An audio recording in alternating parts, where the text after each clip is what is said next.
And later in 1985, I worked with MCI as a U.S. liaison to help combat or stop a commercial houseboat company coming to the lake, and which we ended up doing. I am president of the Newport Marina Condo Association, which is how I became involved with MWA. And then after that, I became part of the Harbor Commission as well. And it was during my time with MWA that they had asked me to get on their board. I did so thinking that all three things complemented each other. They all have to do with the lake. My goal is to do everything I possibly can to preserve and improve the quality of the lake for generations to come. And now I've totally lost my place. Lake Memphremagog last year asked me to become president of MWA, and I declined. After talking with my wife, I just got way too many things to do. I'm involved with too many things, and I didn't feel that I could give it the amount of time that I wanted. So I declined, and they had talked to me a few times about it, and Dave and I had talked. I tried to get him to stay on.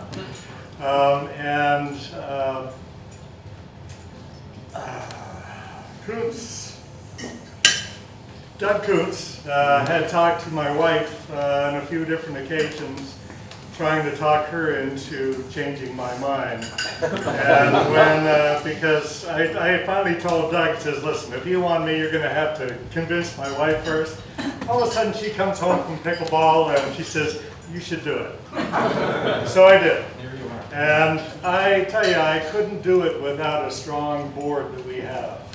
And with that, I'd like to briefly introduce some of our board. We have our executive committee. Mary Pat Goulding is our past president. She's our secretary. Jennifer Hopkins is our treasurer. Marnie McKenzie is our vice president. And the rest of our board is represented by Beth Torpy, who is a water planner for NVDA and also instrumental in creating the Seymour Lakes greeter programs. Doug Koontz, who has worked with the UN and is also a liaison for MCI. New to the board last year are Karen Ruby, who has been a summer resident on Memphremagog up north in the Canadian side near Vale Perkins for all her life, except up until COVID came. And then since then, she's been down here, thankfully so. Then we have Farley Brown, who is professor of environmental sciences at Sterling University. Brian Dickinson is a math teacher at North Country High School, and he is on a grant-funded sabbatical creating an environmental practicum with both Missisquoi River Basin and MWA. We have honorary members. Heather Murphy is a former student board member. Dave Converse, our past MWA president. We have environmental partners, which is Ben Copens, which is the DEC basin planner. Peter Lepine and Ariane Ordic is our MCI representatives. Memphremagog Conservation Incorporated, if any of you don't know that. Our project manager is Patrick Curley, and our project coordinator is Gabrielle Giannone. Both this year, let's see, you'll hear more from them later. Lastly, and more importantly, I would like to acknowledge a few people for the tremendous job that they have done this year, helping to propel MWA into the organization that it is today. Mary Pat and Jennifer, for your support, your knowledge, your passion, and for coaching me, because I need all the help I can get. You're doing fine. You're doing fine. Marnie has done an amazing job. She's put an amazing amount of work and time, dedication into our website and brought that into maturity and is doing a fantastic job, and she also organizes all of our meetings. Without her, I couldn't be here. Karen Ruby, for her energy and dedication in getting our name out there, with the flyers, with our hats at the farmers market, at all the different businesses around where we have our brochures hanging out. It's very important people know about us because this is one hell of an organization. Patrick and Gabby also, for all their work that they do, their knowledge and passion in making this a better place and MWA more respectable. They have active grants and projects totaling more than $1,023,000 going on right now, with majority being in stormwater and riparian lands. But then also, aside from that, a lot with other lakeshore watershed associations coming up with plans for them. Our goals are to educate, protect, and improve the watershed and grow so that we can assist when needed. We're working with the state of Vermont to help monitor for zebra mussels and continue as a regional partner for AIS, or Aquatic Invasive Species, breeder program. This year we are pleased to have helped to reactivate a breeder program at Strawberry Acres, Newport Center. This year we decided we would monetarily support our other area lake associations. It's important to continue to collaborate with our watershed groups, with our lake associations and diverse organizations, because they are the first line of defense for us and for MCI. It's also collaboratively, we can all benefit. With more efficiency and ability, there's strength in numbers. We don't need to reinvent wheels. We don't have to. Again, thank you so much for being here, and I hope you enjoy your evening, and I would like to move into our meeting. So, first on the agenda is the Secretary's report. If we have any questions on that, if there's anything we need to discuss. Mind your seat. That's it. Thank you. Yeah. Need to approve the minutes. Okay, so we need to approve our minutes from our August 25th meeting. You got a motion? We have a motion? Any member of MWA can make a motion. I'll make a motion that you pass the minutes. Thank you. Thank you. Do we have a second? We'll second. No discussion? Any discussion? Who was the second? Bill. Okay. Thank you. So moved. Now we're moving on to the treasurer's report. Okay, I'll just stand up and say a few things, which is we have a negative balance right now. If you look at our balance sheet, we do have about $30,000 worth of incoming grant money that is coming that will cover that for some of the work we've already done and some of the work that we will be doing. So our balance sheet is not really as bad as it seems to be, because we don't. Well, I'm your lay treasurer. I don't get paid enough to post up the receivables and the payables, and so you don't get that except at the end of the year. But if anybody wants that, we can produce it for you. And we did a comparative balance sheet so you can see how much MWA has grown over the past few years. We have now, with 2 employees, we really have grown from what was our lake association to a watershed group. And I think, you know, Tom mentioned how many grants we are managing. Well, he hasn't mentioned the number, but the amount, over $1 million. It is considerable where we started to where we've come from. And I think, you know, Patrick and Gabby will tell you about some of our ongoing projects. So if anybody has questions on the balance sheet, the current financials, let me know. If not, I'll sit here and shut up. Is there any discussion? Or do people have any questions? Any questions? About anything? Oh, okay. No? We shall move on. We have a nominating committee report and election of board members. That's me. That's you. Okay.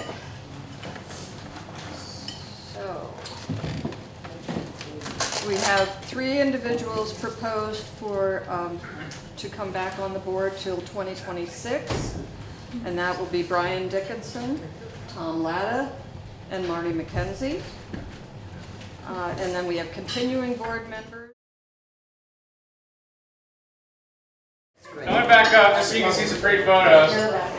So that's our cover slide. That's Gabrielle, in case you couldn't see her right there. That's our office. Come through by, check it out.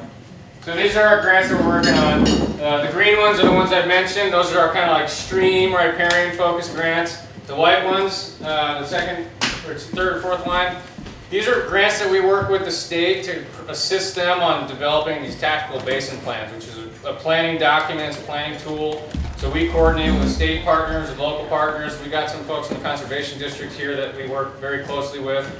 So we get a new funding allotment from them each year. It's not a lot of money, but it allows us to stay engaged in these conversations, do some technical assistance to municipalities, and chase down a few of the leads that I mentioned with potential opportunities for project work out there in the community.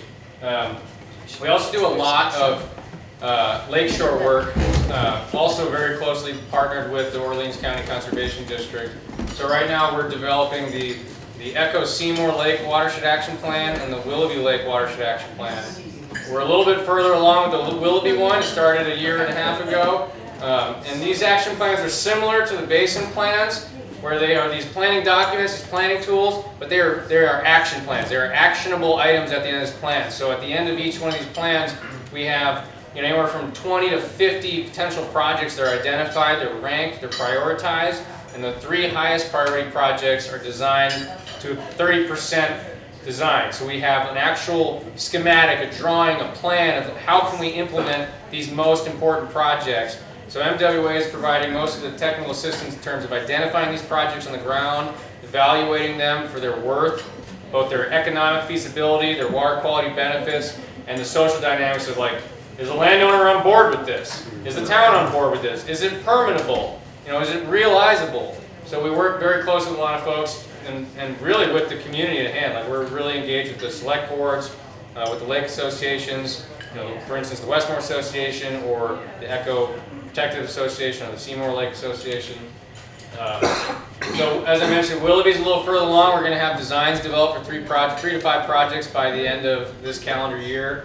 And Echo Seymour LWAP just kicked off this summer, and we're going to start with assessments later in the fall. A lot of times we like to wait till the leaves drop, because then you can actually see things. Otherwise you get out of the woods and you can see about 10 feet, and you're like, oh yeah, it looks fine out here.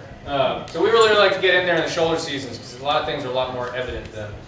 And then we also do a lot of design work. So we do have a lot of technical skills in our organization. So we do survey work, like topographic survey work. We develop design plans. I'm going to show you some of our work products later on in the presentation.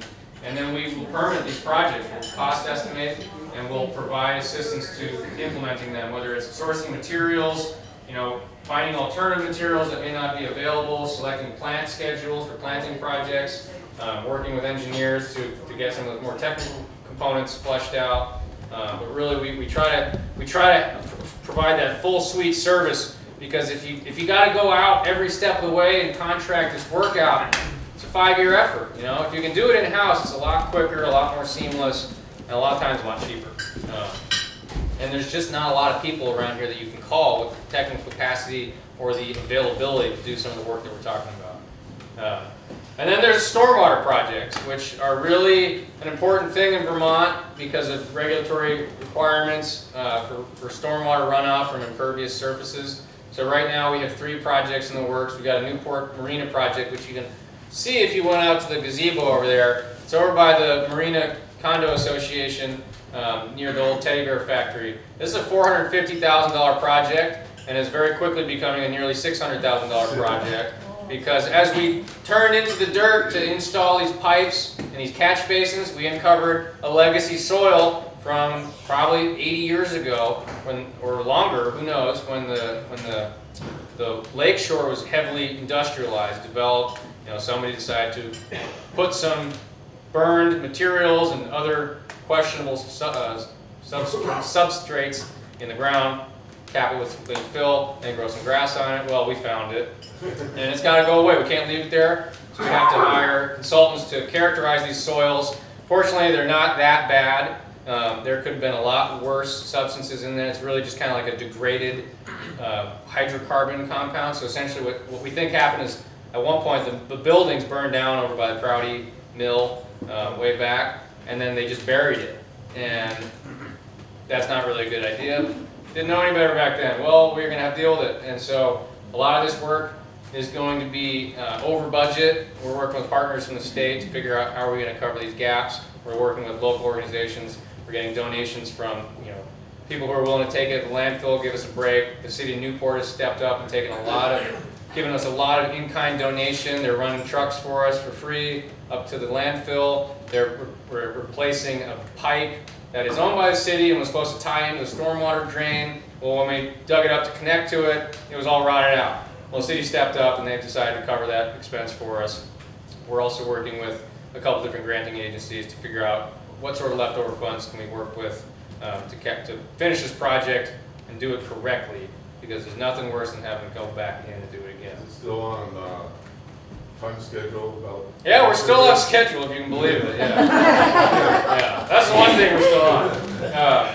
And then we have other smaller projects. We really try to work with the villages around the basin. So we're working with Barton Village. We have a nearly complete 100% design for a Barton Village stormwater treatment project. It'll collect 6 or 7 acres of runoff from the downtown area, divert it from the catch basin, and there'll be like a pre-treatment tank to get all the grit and sediment out, and then there'll be what we call an infiltration spreader. So it's kind of a level spreader device that allows the water to percolate into the ground for further treatment rather than straight piping into Willoughby Brook and Barton River. So we're working with these communities to try to design these projects so that they can actually maintain them themselves with the equipment and the staff that they have already, without burdening them with this really either complex design engineered project with moving parts. We really try to avoid moving parts because they wear out, they break. No pumps, no valves, none of that. We really want to keep it simple and clean for these smaller communities. And then we're working with the Glover community on their town office and elementary school properties to do some small green stormwater retrofits. Things like rain swales, rain gardens, river plantings along the Barton. For instance, their playground, every time it rains, all the wood chip washes away, clogs their storm grate, and then backfill, and floods the pond with stormwater. So we're doing these small retrofits on those properties to try to, beautify but also improve the water quality, because both those properties are sitting right on the Barton River and drain right to it. And then we're trying to get into this other sector, the forested sector. We got a lot of woods around here, and from above they look healthy, right? We got trees, we got forests, we got canopies. But on the ground, there's 200 years of legacy trails and roads and logging roads and skid trails, and those things cross a lot of streams. And when you get 3 inches of rain, those things blow out. And when you get rain on snow in the spring, those things blow out. And we have a lot of those situations across the entire state of Vermont. And it's really an underrepresented sector of water quality opportunities, because there's so much of it. It's so pervasive, and it's kind of like the redhead stepchild. You just kind of forget about it. It's out of sight, out of mind. So we're working on developing some kind of like, sorry, I should have used that, I guess. A little close to home? Yeah, I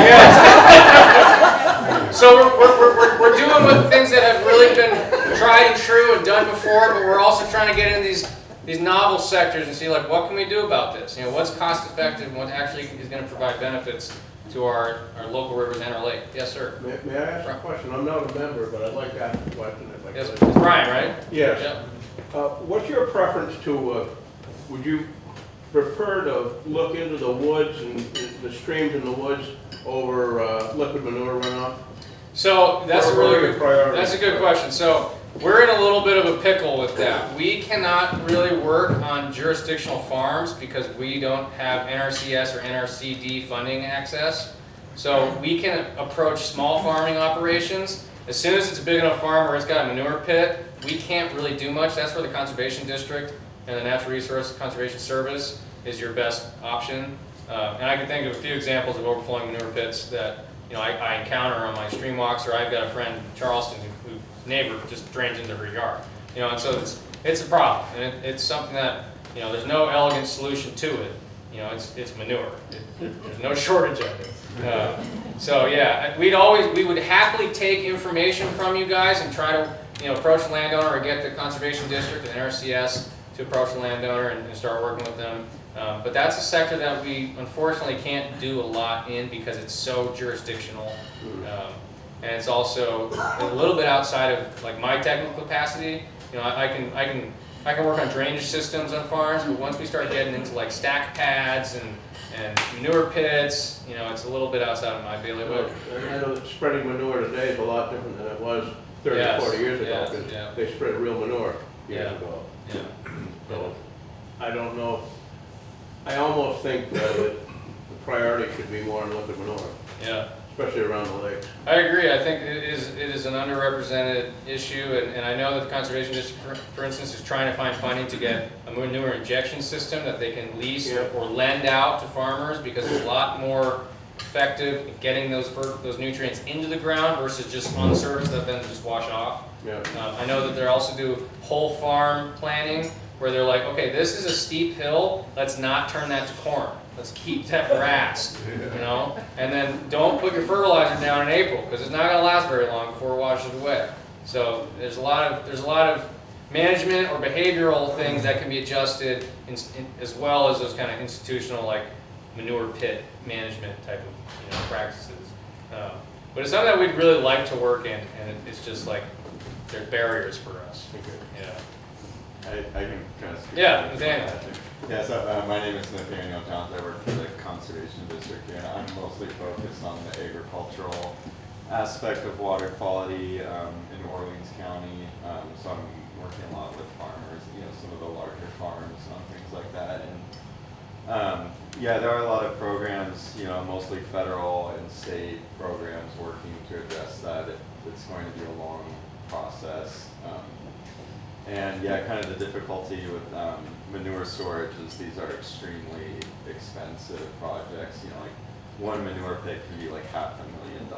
So kind of, you know, like Patrick was saying, kind of a larger problem for NWA to handle on its own. But you know, feel free to reach out to me if you have any questions or concerns related to the agricultural side. Yeah, we're not afraid of having another project. We got one over across the street, but it's access to those programs, to those technical services that we don't really have those channels set up. So it's really best to reach out to the Conservation District or NRCS. So this is a shot from our stormwater project. There's a crane in the left panel putting in a structure that, when it's fully contained with water, it's 88,000 pounds. It's a big piece of infrastructure, and once it's in the ground, you're never going to see it again, hopefully. And it collects runoff from 125 acres on the west side of town. We're expecting about 20 pounds of annual phosphorus reduction over almost a metric ton of sediment reduction that would typically go straight under the buildings at the old teddy bear factory and dump into the marina, which caused problems for the marina with dredging and unexpected costs. And so this project is funded through the DEC, Department of Environmental Conservation, via Watershed United in Vermont. And this is the one where we encountered those urban soils, and then we're having to deal with them. So it's been a technically challenging project, but I can say confidently that we are in the home stretch, and that if anybody has any angel investors that they're looking to contribute to help this project succeed and keep MWA fiscally healthy, we'd love to hear from them. Another project that I'm really excited about is the Farrow Farm, the Valley Brook project I mentioned. These are some photos of us out working today. The left panel, the big panel, those two red lines, those are delineating the flood that this farm experienced a couple weeks ago. It wasn't the big rains that we got initially when Ludlow got hammered. About the Monday afterwards, we got about 4 inches of rain on north end of Morgan on the Holland border. And it must have been like some sort of microburst, because we did hydraulic modeling for this project to see, okay, where are the restoration opportunities? Where's the low-hanging fruit? And this storm generated more floodplain activation than we saw in our 200-year event model. So saying, so for instance, this might be that might have been a 200 or 250-year storm that little tiny brook handled. It went from an 18-foot wide channel to a 200-foot wide swath of water in a matter of an hour. And so we've got really amazing data pre-restoration that we now have a baseline for. And we're going to be really closely monitoring this project. We haven't even got started yet. You can see actually right here, this is where we brought a bunch of wood, logs and stems and trees down from the woods that we use as these habitat structures for slowing water down, trapping sediment, providing fish habitat. And we were really lucky when we put it where we did, because it didn't float away. Because it very well could have. And now we know that these little tiny, as you all saw driving around after these storms, those little brooks turn into torrents real quick. Like you can see in the lower panel down here, that brook is 3 feet wide, and it took out the road. It is a massive amount of sediment coming off of that mountain. Steep gradients. So we also have these more kind of projects that we're developing or identifying through the Lake Watershed Action Plans. I mentioned this a little bit. We're working on 3 lakes right now. The Conservation District's also working on Shadow Lake and Caspian Lake, which is outside of our basin, but close enough to speak to us. So the lakes around here, they're the pride and joy of the Northeast Kingdom, and they're getting a lot of attention. And this is a long-term planning tool. And so the nice thing that you're getting by working with MWA and the Conservation District is we're not going away. So once these plans are done and these projects are prioritized, we're still around. We still know about these projects. We can continue to work with you to develop them, to fund them, to implement them. It's not what you would get if you went with a consultant out of Chittenden County or Rutland, where they wrap up their contract and wash their hands and walk away, unless it's a really lucrative project they're really committed to. We're not going anywhere. You've got it. So when one project is done and you all are asking, okay, what's next? We know what's next, and we know how to get those projects moving forward. So some of the work products, I'm going to go really quickly through here, is I mentioned we do a lot of the design and permitting ourselves, and so this is the one for the Valley Brook project. We're making schematics, we're making engineering plans. We're developing these grading plans, we're developing excavation quantities and volumes so that we can put these out to bid so the contractors know what it is, what the hell that we're asking them to do. Because these aren't traditional projects. This isn't curb and gutter, this isn't parking lot, this isn't a foundation. You're asking them to go get a bunch of wood out of the forest, bring it down, stick it in the stream in a really particular way that they've never been asked to do before. And so we gotta show them what it looks like. So we gotta provide all these engineering drawings, we gotta provide them these schematics. For instance, this is a culvert removal. There's a 4-foot culvert right there. We're going to pull it out. We're going to re-contour the whole channel. We're going to rebuild the stream banks. We're going to revegetate everything. And these really do need detailed plans. Otherwise, the state's going to be like, no, we're not going to let you do that. And so you've got to go through all these channels. The amount of site visits that we've had out there over the last couple months, you might shake your head at, but it's the only way we can get these projects moving forward. This is an absurdly cheap project compared to that stormwater project. That stormwater project is almost 20 pounds, right, for $500,000. This is a 30-kilogram project for less than $140,000. So that's like a 7-fold difference between the efficacy. And we have a lot of streams out there, so there's a lot of opportunities for this. We're also doing these lakeshore projects. This isn't the greatest visual, but we're working with landowners in Shadow Lake where we're designing these stormwater management practices that capture stormwater, convey it into vegetated areas or into the ground where it doesn't go directly into the lake, it doesn't carry those pollutants with it, that sediment, doesn't erode your lakeshore access. A lot of these are pretty simple. It's kind of like landscaping. It's not engineering. It's really just knowing how water flows, where you can put it, and how much space you need to handle it. So we're doing a lot of simple plans. That's a planting plan on the left, and on the right there's a close-in detail of what we call infiltration steps, which are essentially like a timber step with gravel in between the treads, and it just allows water to infiltrate through instead of washing down your unpaved or unstepping stone path straight to your lake. It all just scours out during the rains. Well, this will prevent that. And it's really simple. It's a lot more easily accessible for folks, and it's an elegant solution. And we have these planting plans to restore riparian buffers along the shorelines. We provide landowners with estimates of what this costs. We try to get matched funding so that at least the labor is paid for, maybe not the materials and the plants, but the labor. These are all water quality driven, so they've got to fall into that box of there are realizable water quality benefits to these projects, and that's what we really run into as the hurdle, is like, how can we shape this project to be a true benefit to water quality, and is it cost effective? So that's really what we grapple with. We're finding that the natural resource projects are really the most realistic projects for us to bring forward at a steady clip.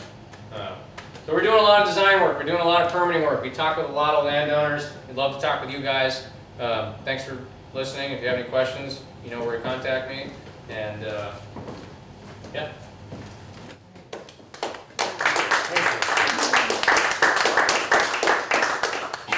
Thanks, Patrick. Yep. Is there any other business to discuss? No? So we have a guest speaker, Kate Forer, who's the Executive Director of Vermont Woodlands Association. Hi. Hi. Hi, everybody. Thanks so much for the opportunity to be here this evening. Really appreciate this opportunity. I came up from Tunbridge, so it was a little bit of a drive, and speaking about kind of climate change and some of the topics that we'll be talking about tonight. I definitely drove through quite a rainstorm to get here. So I feel like we're still kind of in this pattern of rain events. Let's see here. I'll give myself just by way of quick introduction. I was actually wondering, I don't know if this is bothering anybody else, but I guess I was wondering if there's a way we can either raise the screen or lower it or something. Yeah. Oh, that's it. Yeah. That makes it worse. Yeah. I didn't notice it till you mentioned it. Sorry, now everybody's going to tune into it, right? That's the way that, yeah. I think that's good. I may just see if I can push it back a little more. Yeah. That's what we were just trying to do. Oh yeah, more, for sure. There you go.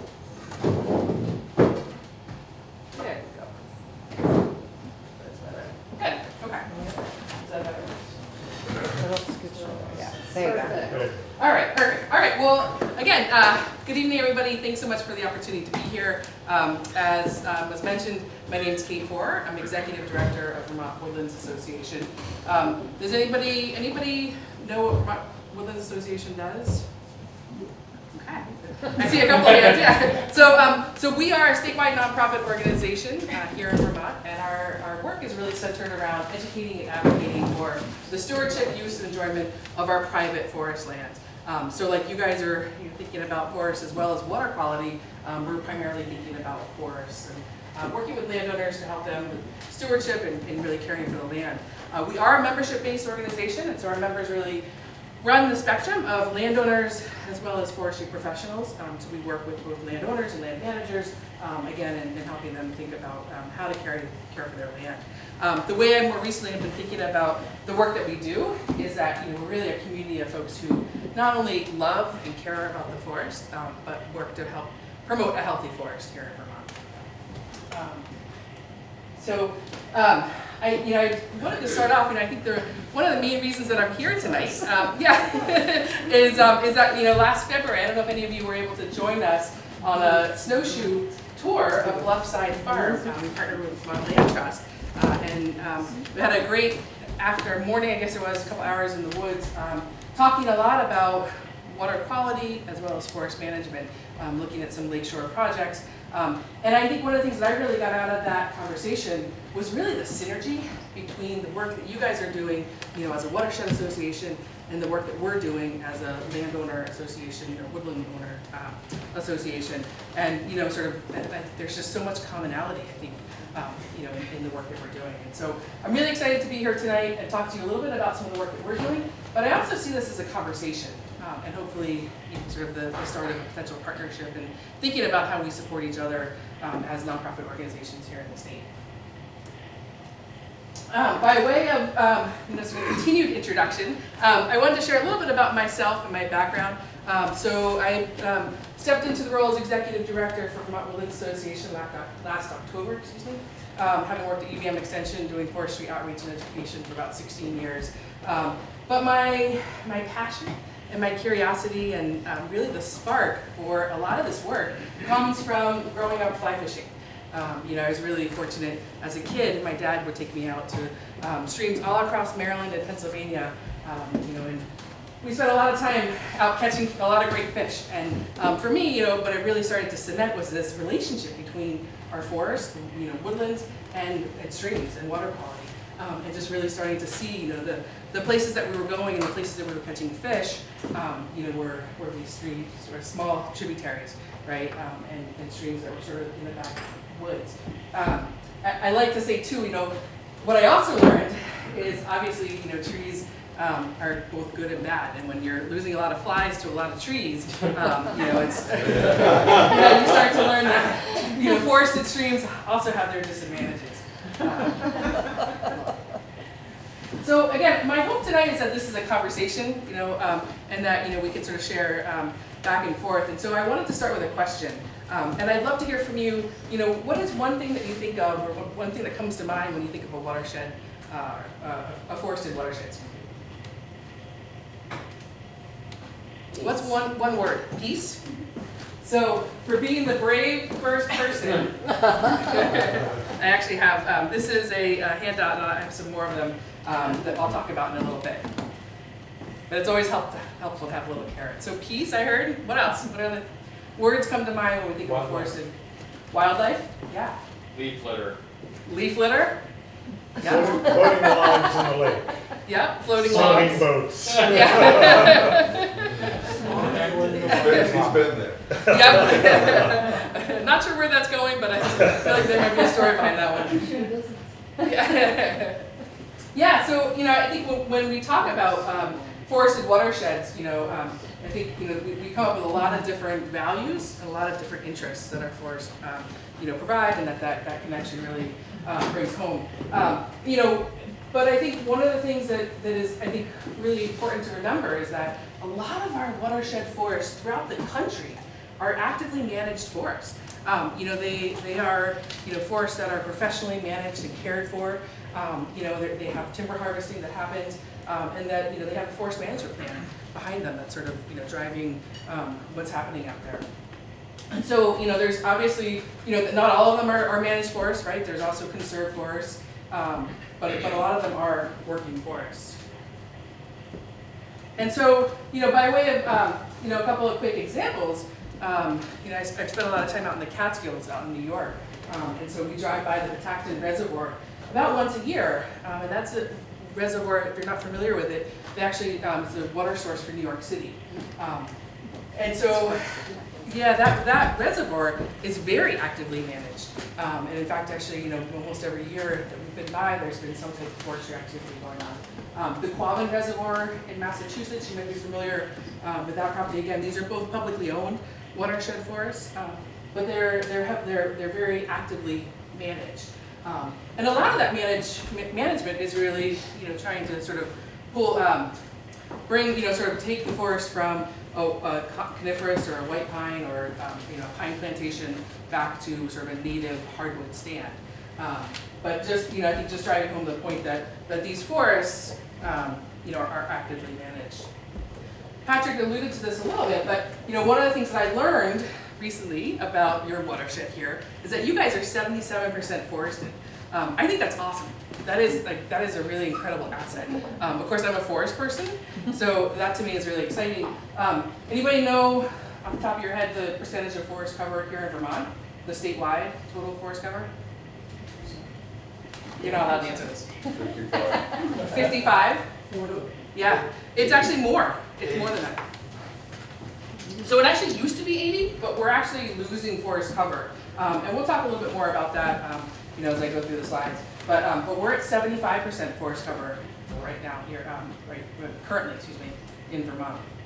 And so you guys are really starting, I think, at a, you know, a great place to think about sort of, you know, the overall kind of opportunities and management across the watershed and the role that those forests provide. And so, you know, I guess as I think about why forests are so important, you know, I actually am stealing this from the sort of stormwater community, and, you know, Patrick, you may have more kind of background on some of this, but when I used to do work in urban and community forestry. We used to talk a lot about the values and the benefits of trees in downtowns. And so we talk about, kind of three main things that trees, sort of the importance of slowing water, spreading water, and sinking water. And so sort of taking those concepts and applying them to more the forest, the landscape, I think it really tells a great story of why forests are so important in promoting water quality.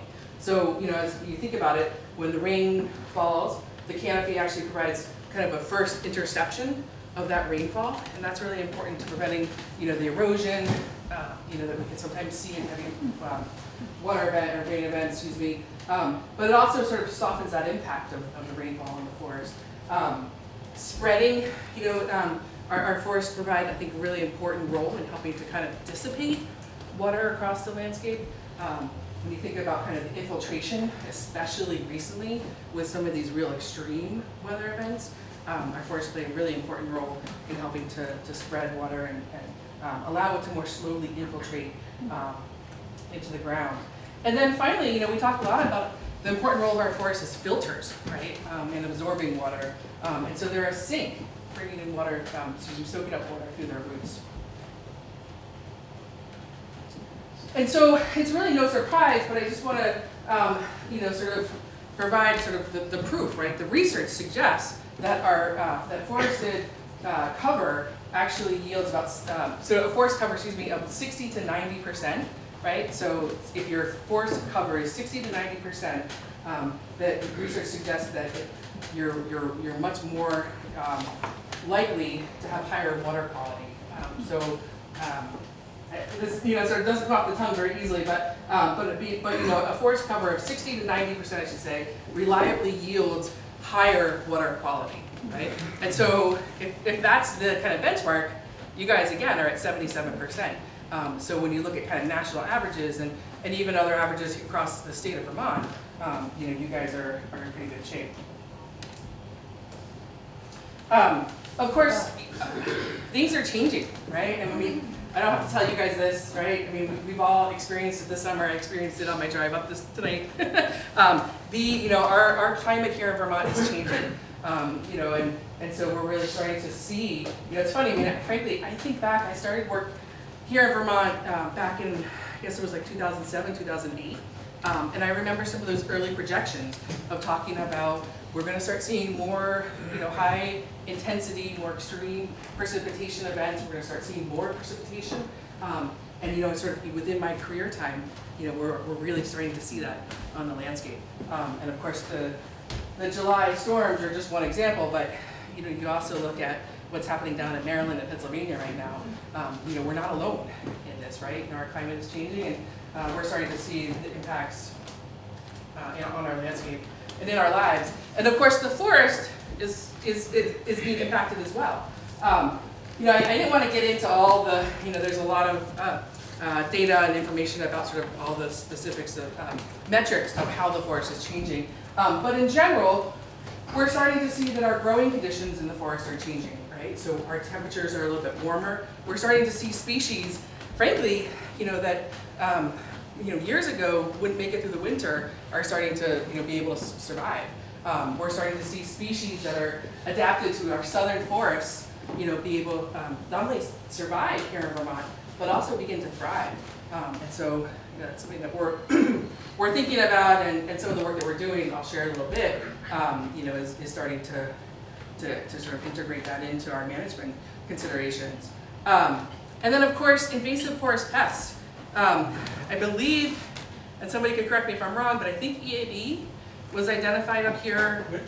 Emerald ash borer. Oh, yeah. Yeah. Yeah, so emerald ash borer was it found here just last year or maybe before that? Okay, it's been here for a while. Yeah, so we're starting to see more invasive forest pests, and of course that's a real considerable threat to our forests here in Vermont, as well as invasive plants. We're starting to see invasive plants are actually becoming they've always been somewhat of an issue, but we're starting to see more and more invasive plants be able to become established and be able to outcompete native regeneration.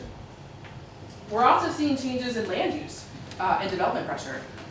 You know, that's not just COVID, excuse me, not just climate change. Let the cat out of the bag on that. Not just climate change, but COVID as well, right? You know, we're seeing, you know, that our forested landscape is like I said, you know, we've lost about 5% forest cover, and, you know, frankly, you know, we're seeing a lot more development pressure, you know, on our forested landscape, and seeing a lot more fragmentation, you know, which is sort of the breaking up of larger forested parcels into smaller parcels, and that impacts, you know, the overall health of the forest. I mentioned invasive forest pests. I just, you know, sort of these are the four you know, invasive forest pests that we're really talking about right now. I mentioned emerald ash borer, again, that was found here in Vermont in 2018, and that actually kills all species of ash trees. It actually prefers black ash and green ash. There has been some research that indicates that that white ash has some resilience, but we're still, you know, expecting that it'll pretty much 99.9% of the time it'll kill all ash trees here in Vermont. And that, you know, the emerald ash borer kills trees within usually like 3 to 5 years. So it's definitely a concern. Asian longhorn beetle has been on our radar for a long time. The closest infestation, excuse me, is in Worcester, Mass. So we actually don't have that up here, and hopefully we'll never get it. But it impacts the sugaring industry because it really likes sugar maples. So it's a pretty significant threat. And then of course hemlock woolly adelgid. Probably, I don't think hemlock woolly adelgid is really a concern up here yet, but definitely in the southern part of the state. It is, you know, it has arrived, and it is killing hemlock trees. And especially with these more mild winters, we're seeing that the populations are able to survive. Whereas, again, you know, a few years ago, we'd have a really cold winter, and it would kill. Yeah, so hemlock woolly, it's actually a scale insect. Yeah. And then spotted lanternfly. This is a new one that's on our radar. Has anybody spent time in New Jersey recently, or even Connecticut? I was actually, yeah, so I was actually just talking to some folks down from the New Jersey area a couple weekends ago, and down there, you know, spotted lanternfly is completely established, and it is, you know, it's a defoliator, so it's not necessarily a huge threat to our forests, but it is a threat to our grape growers and our apple orchards. So definitely some concerns and things to be thinking about in terms of the health of our forest. And so, you know, like I said, we're 75% forested, but we're actually, of that 75%, we're 80% privately owned. And so what that means is that people like you are the ones that are helping us, you know, sort of care and manage our forests into the future. And so, you know, a lot of the work that I do is working with private landowners, because that's really who, you know, is in charge, really, of the future of our forests. And so,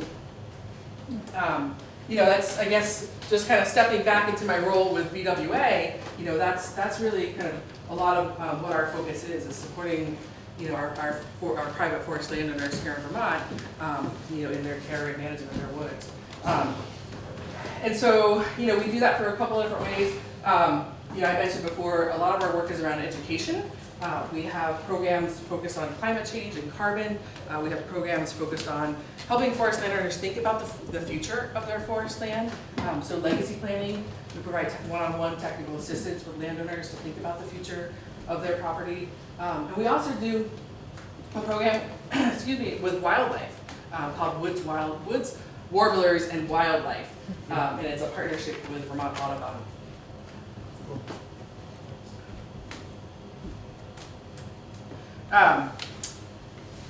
So another question for you.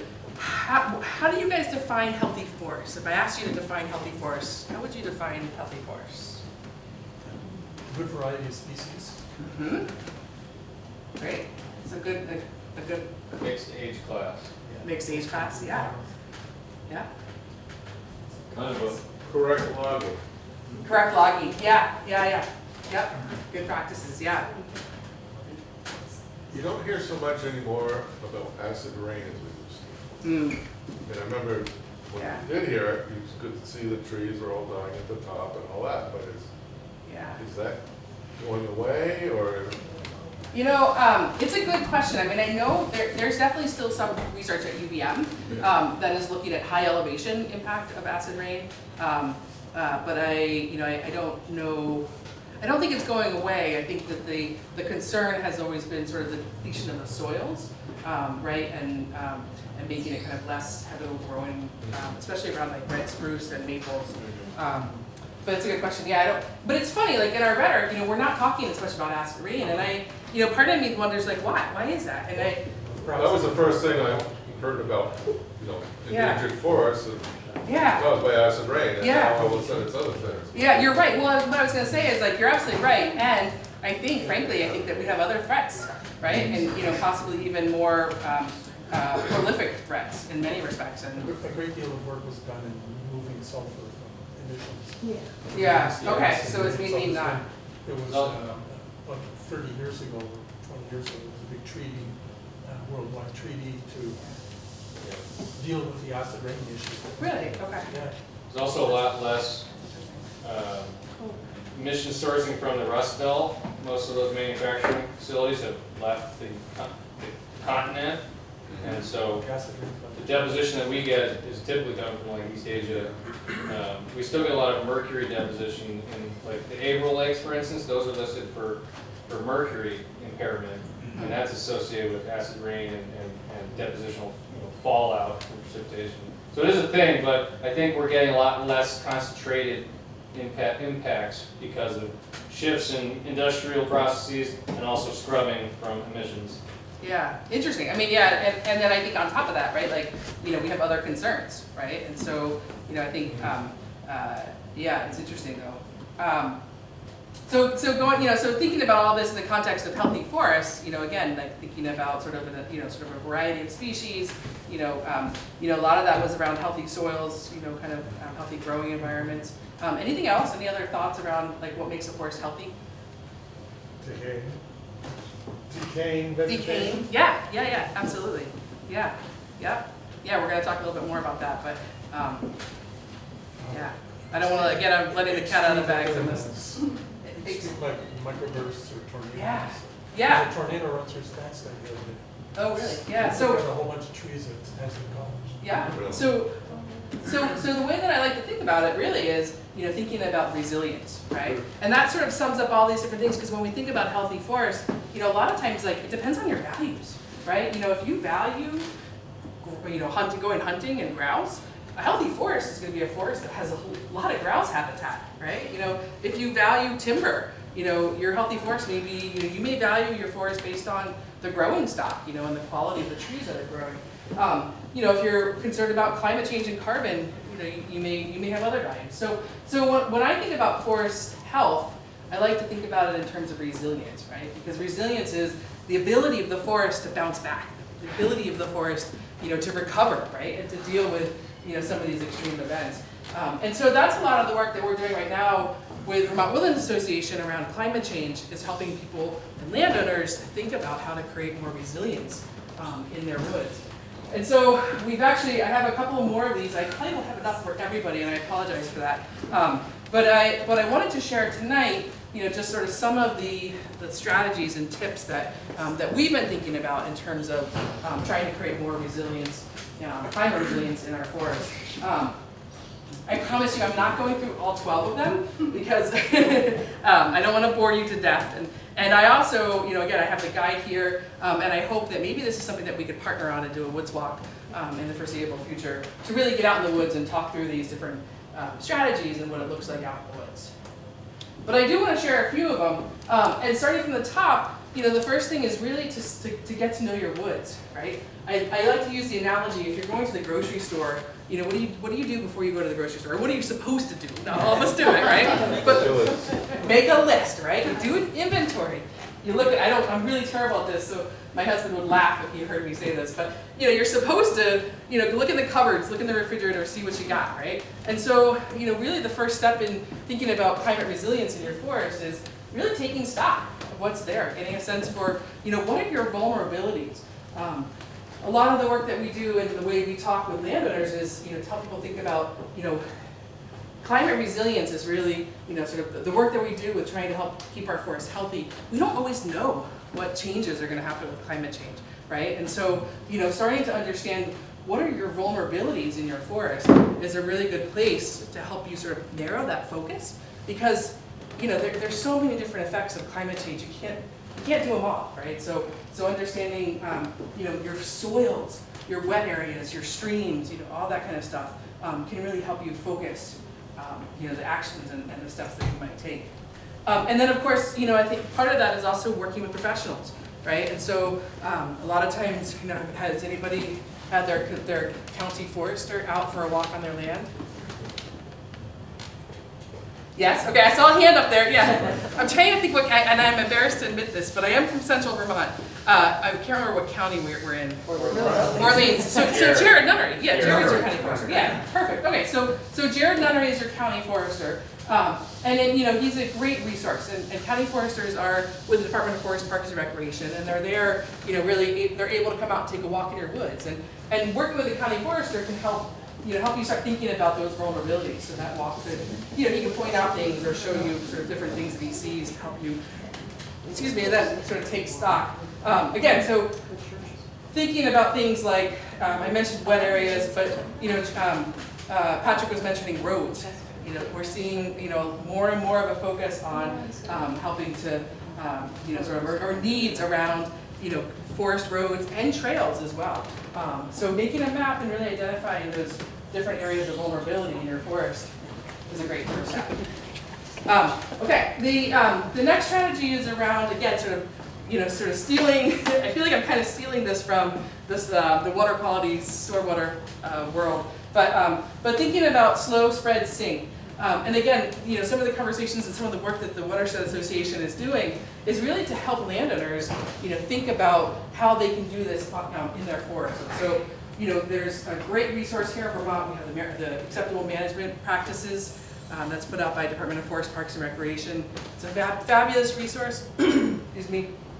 And it provides a whole bunch of different rules and guidance for logging practices and for helping to promote high quality water quality in the woods. One of the ways, of course, that I guess, sort of that first step of thinking about, sort of how do you protect your water quality in your woods, again, is thinking about roads. And one of the first steps is, sort of, Nick was mentioning things like water bars and trying to install ways to help divert road water so that it's not just running down your trail. And in fact, actually, one of the things I oftentimes recommend to a landowner is, if you go for a walk in your woods after a rain event, look to see where is the water, running down your forest road, right? Because the water will tell you where those water bars and dips need to go. The other thing I think is really interesting, and this is a little new to me, and is I was actually just out on a walk with Dave Wilcox, who is the Watershed Forester for Department of Forest, Parks, and Recreation, and that it's not just about diverting water anymore. We used to say, okay, the goal, the name of the game was getting the water off the road, right? That was always the goal. But now, we've learned so much about sedimentation and, erosion that really, a lot of the practices have to do with not only getting the water off the road, but then again, sort of, using that slow sink spread mantra to create little flat areas or kind of holding areas so that the water actually gets a chance to slowly seep back into the ground, or, all that sediment sort of gets to settle, right? And all that sediment comes out before it goes into a water body. So, again, we heard you guys talk a little bit about culverts. Obviously that's, there's a lot to be thinking about. The acceptable management practices provide a lot of guidance on sizing culverts and thinking about, sort of culvert installation. But, one of the things that I, again, sort of looking at and talking to landowners after the latest water event, rain events, is thinking about clearing culverts. We've seen a tremendous amount of culvert failures because, all the woody debris, which is so important and we want in the woods, is carried down in these small streams, and then it plugs up the culvert. And over time, with a couple of events, that can lead to blowouts and pretty significant issues. So I like to suggest to landowners that, checking your culverts once a year is a really good step in thinking about how to protect your woods and, from those types of situations. Forest buffers is another thing that I know that the Watershed Association is thinking a lot about this, but maintaining forest buffers along streams, again, thinking about all the important values that our forests provide is a really important way to help not only build that resiliency, but also address water quality. I'm going to keep moving. The next strategy is diversity, and you had mentioned, sort of a healthy forest is, has a lot of different species, and that is absolutely the case. When we think about diversity, we think about species diversity, we think about age class, we think, sort of you want your forest to be sort of a mix, a matrix really, of different ages and species. And so, planning for that within, your forest management plan and working with a consulting forester to help create that diversity is really important. We also talk about stand structure, and I'll talk a little bit more about this in a little bit. But this picture actually here is of Bud Pond over in Greensboro. The Vermont Land Trust manages that property. And that's actually a crop tree release and a forest management project that they had done a couple of years ago. And actually one of the things that they're doing there that's really cool is not only are they promoting our native species and the diversity of sort of native species, native species, but they're also planting in other species. So they're actually bringing in plantings of oak and other species that are southern adapted in order to help sort of address, sort of bring in additional diversity, but also sort of address kind of this idea of resiliency, right? To sort of, kind of help the forest along, recognizing that, we see these growing conditions are changing, and we know that our species are going to be changing over time. And so, planting in some southern adapted species is one strategy that a lot of folks are starting to do. And then wildlife habitat. Again, I mentioned the example of grouse. Anybody know, anybody a grouse hunter? Okay, so where do you flush most of your grouse? What types of forests? Well, I've got a mix of woods in my land in Morgan, and if you cut a section and it starts growing back up with berry bushes and underbrush, the partridge like that. Yeah. And they like cedar too. They like hiding in the woods. Yeah. So usually we think about early successional species. So areas where aspen are usually really good grouse habitat. So thinking about your forest and wanting to promote a diversity of wildlife, you have to also think about kind of their habitat needs, right? And that may mean having again sort of a mixture of early succession, sort of younger trees, younger like aspen is considered sort of an early successional species, and then older forests as well. So moving along, again I mentioned diversity of species, but complexity, right? We're actually doing more and more work now thinking about how to manage our forests for older forest characteristics, because what we're learning is that that structural complexity of older forests is actually really valuable for things from carbon all the way to wildlife. And so trying to create multiple forest layers, right? So if you think about, before I got into forestry, I used to think, oh, it's the forest canopy, right? But if you walk out into the woods, there's actually multiple layers of canopy, and different bird species will use those different layers, right? So making sure that you're promoting multiple forest layers and age classes of trees is really important to create that complexity in the forest, which if you have a big wind event, right, and you lose that top canopy, then you have those younger trees coming along to be able to continue to grow. And then somebody had mentioned things like woody debris.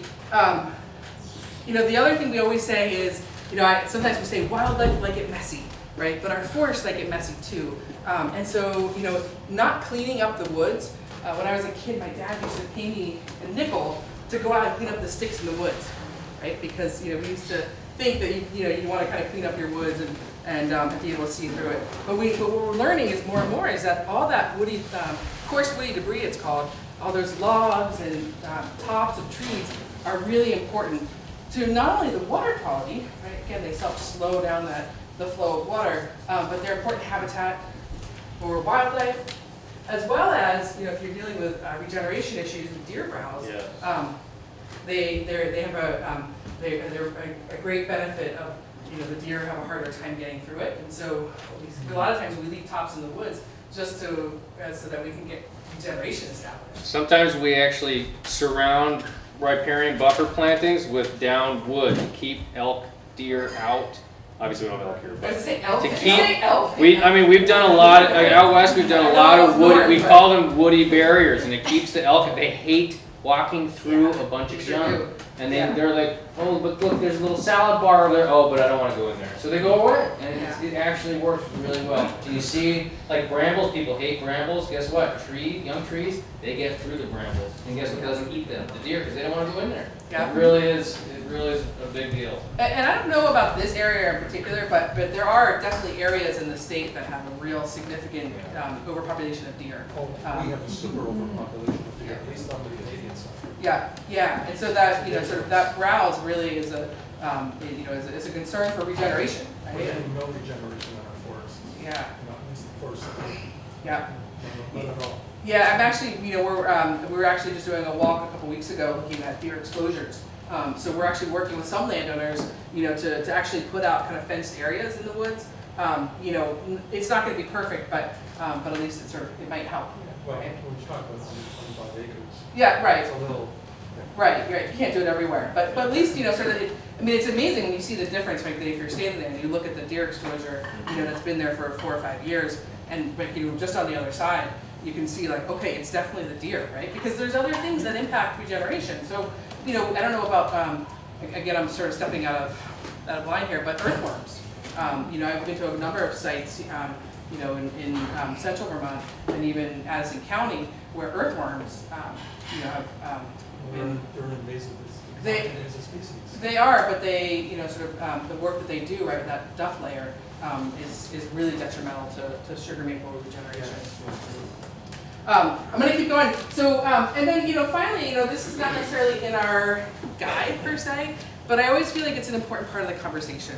And that is, the role of, we're talking about all these different activities and things that you can do in terms of promoting healthy forests, but we can't do it all if we don't have markets to sell the wood, right? And if we don't have sort of a viable economic or forestry industry here in Vermont.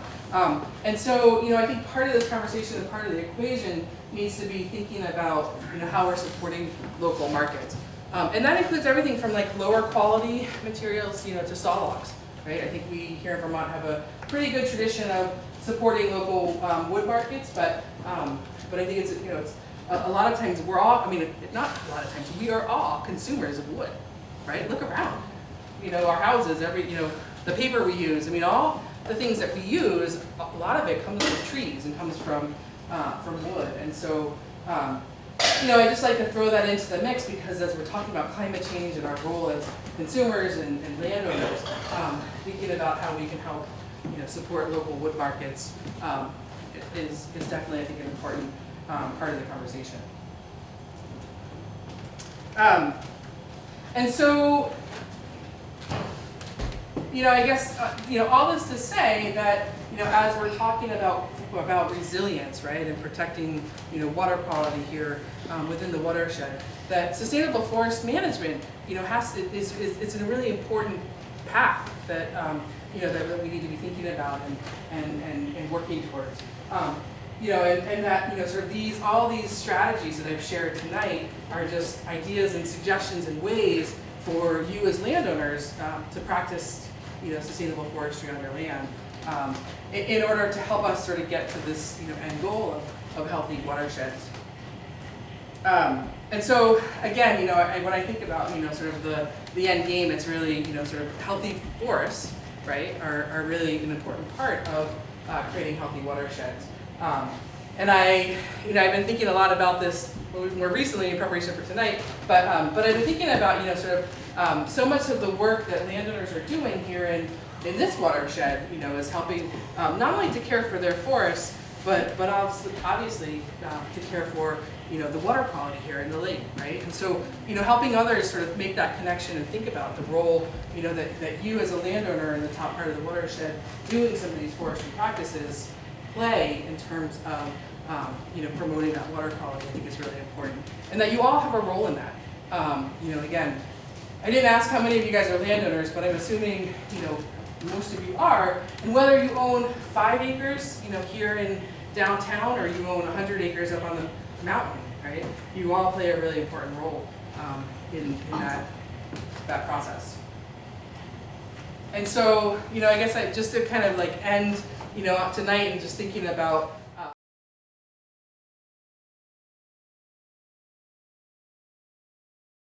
was really centered around, 2018, I think was when the latest rules came out.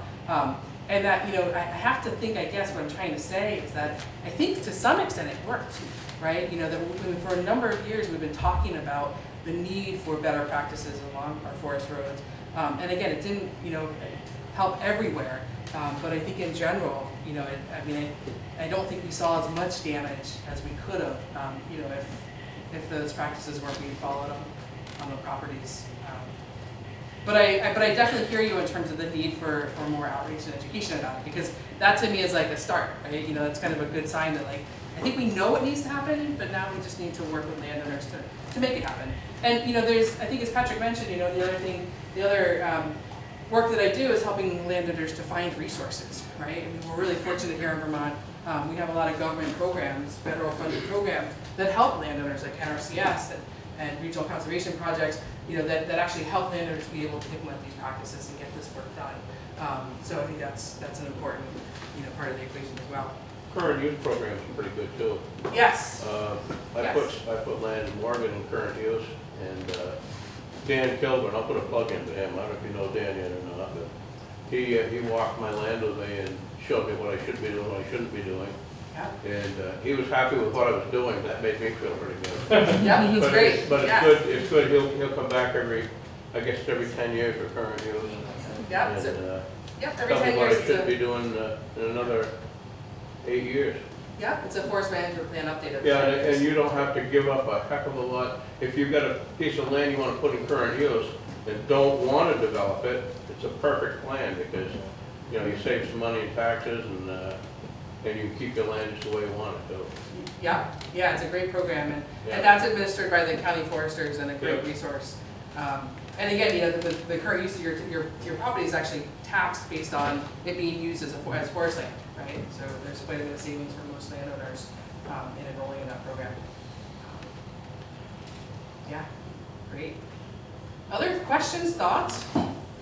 Interesting. So how are you guys in your woodlands? How are you thinking about climate change and resilience? Just started to. Yeah. Any of the strategies that I talked about tonight, anything resonate? The sugaring, but sugar pests scare me. That's a huge industry up there. The Asian longhorn beetle. Yeah.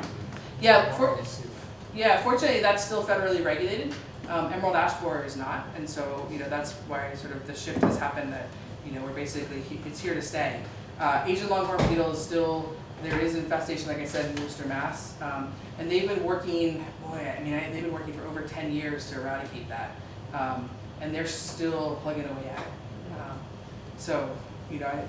There's been a few outlier infestations that, beyond that they've been able to stop, to eradicate. But yeah, it's definitely a consideration and a threat to our maple sugar industry up here.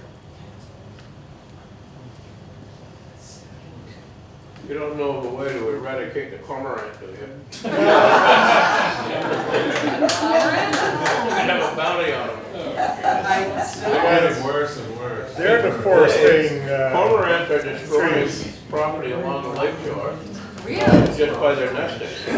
South end of Providence Island. Yeah, Providence Island is dead wood now.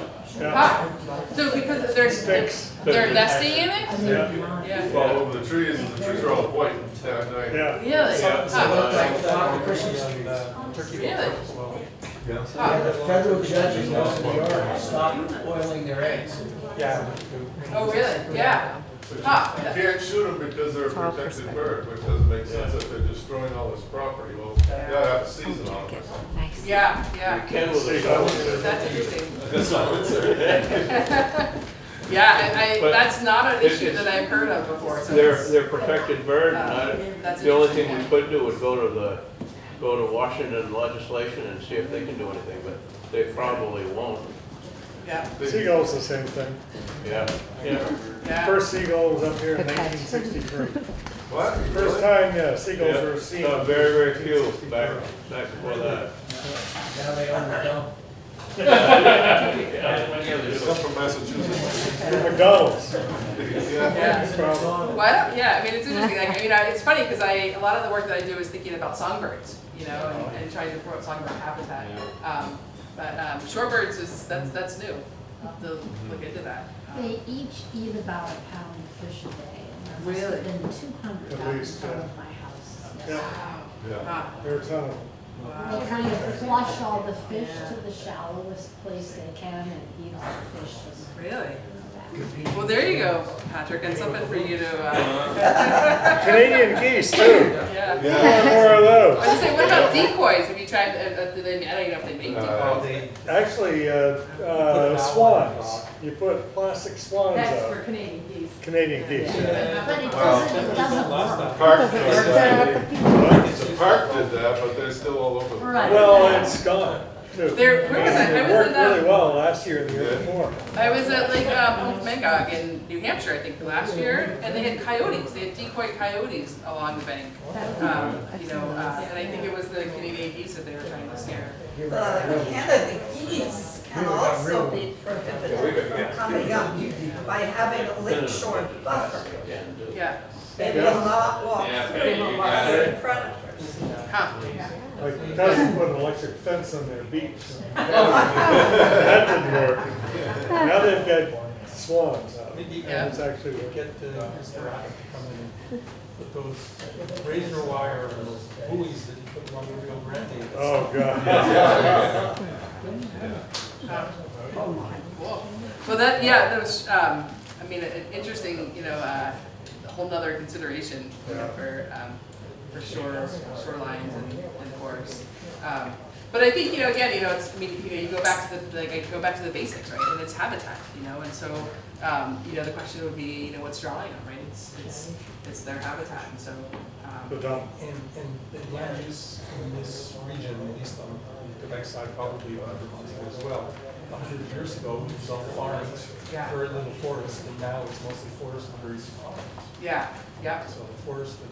Yeah. So again, it's like the fly fishing, sort of the disadvantage of having trees, right, is that you lose your flies. Well, the disadvantage of having healthy forest buffers is, That's agricultural land. Well, that's what I'm saying, but you sort of, the return of those forest buffers, right, from, sort of when it was agriculturally. It's interesting to think about the cormorants, because I challenge you to drive around this lake and count how many standing dead trees there are.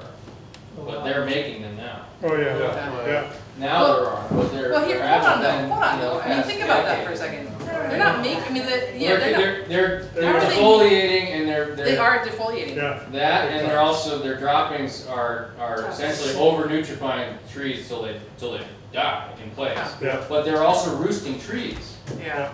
And there's a kind of a deficit of roosting trees, of standing dead roosting trees. So they're kind of filling their own need. And then they might move along, but at the moment they're on the islands because they're not being harassed. And there's so many of them, they say that cormorants can dive 20 feet. Yeah. And they're probably killing a lot of the perch. Perch fishing on the lake isn't what it was. They get to 10, eat 12 years too. ago. Yeah. Well, the southern version of the cormorant is It's not about just Anhinga. humans. And with That's right. climate change and Yes. weather warming, they've never been around here, but they're in New York State now. Yeah. So they're coming. Yeah. You're talking about the cormorants or? The Anhinga. Yeah, in Kingdom, yeah, which is the southern version of the cormorant. Really? Yeah. Snake bird. Yes. Devil bird, they call them. Devil. Cool. Well, I mean, it's true. It goes back to sort of our changing climate, right? Things are shifting, and I think now we're going to have some real management considerations, and things to think about as we start seeing more and more of these issues, and again, it goes back to values, and that's So just to kind of leave you with that tonight, it's sort of the work that we do, with Vermont Woodlands Association is really to help landowners think about, how to care for their woods, right? And that means different things for different people. And I think that, I like to think that our forest landowners here in Vermont are really as diverse diverse as our forests themselves. And so, but that's what makes, so you talk about the land use history here in Vermont. I mean, our forest it's this really incredible mosaic, and one of the things I, sort of talk about a lot of times is, thinking about kind of management. You can't just think about your own property, right? You have to be thinking about what's happening kind of in, sort of not just your site, but also the larger landscape. And so whether you're thinking about wildlife or, some of these natural, some of these management issues, obviously you can't just be thinking about your site, right? You need to be kind of understanding what's happening all around you at the landscape level, and kind of using that to help you think about what you're doing on your property. And the other thing I say all the time is that you can't have everything on your property, right? You can't do it all in one forest. And so a lot of times it's sort of sometimes nature defines those values for you, right? Whether you like it or not. But that sometimes it's a matter of prioritizing and sort of reassessing kind of what you can do on your property and what maybe is happening down the road or on a neighboring property. I think one of the biggest resources that organizations like yours and ours can provide for landowners is like land use planning consultations. Like people always ask me, like, oh God, don't plant more trees. We got enough trees. Like, yeah, we have a lot of trees in Vermont, but they're not in the right place often. They're not along our stream corridors. People are fighting to keep their fields open, and it is a struggle.